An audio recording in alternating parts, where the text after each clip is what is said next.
few weeks ago, I came across this video.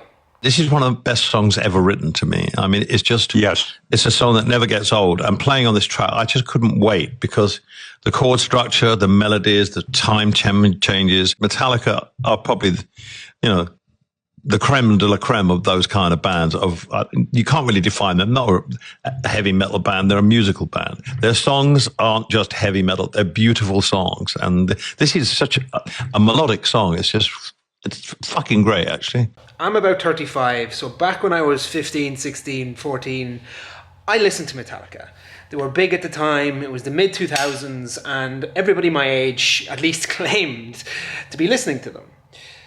But something that I heard all the time from people who were generally older than I was that it wasn't music. It didn't take much talent, and it was just noise and screaming and shredding on a guitar, and not in a good way. Yet, here is one of the most successful musicians in the world saying otherwise, celebrating the fact that not only is it music, but it is some of the most beautiful pieces of music he's ever heard, and I think he's talking about Nothing Else Matters. So, what's really to believe in all of this? So this leads me to ask, what's really true? And if we're told something that isn't true in a time when we're primed to believe it, will that limit the decisions that we take in the future? Take removing this back wheel off this bike as an example. I got a flat during the week. A lot of people wouldn't even attempt this, but the reality is, it's not actually that difficult. I had to remove a total of 2 bolts and loosen 2 others, pull this pin out, and the wheel just comes off. But I imagine a lot of you who are watching this video wouldn't have even attempted to try this because this isn't something that you can do, because people say that you have to bring your vehicle to the garage to get this stuff done, and there's no real point in you trying.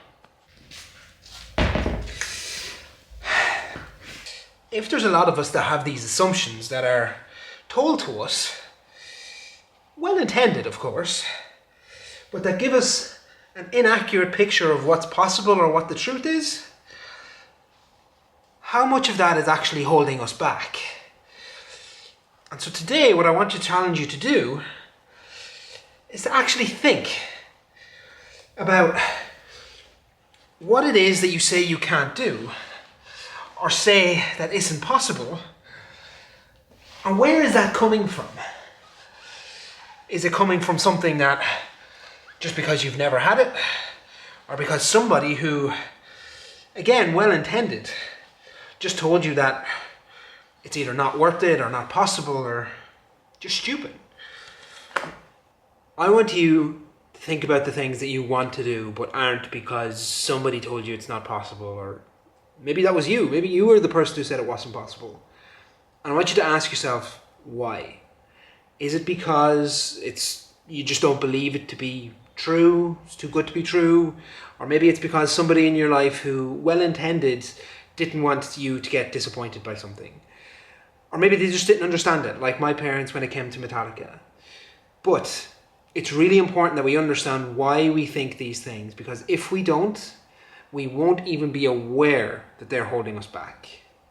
As for me, I've got this wheel off. I've never taken the back tyre off this bike before, but here I am, having got it done, covered in a bit of grease and having some fun.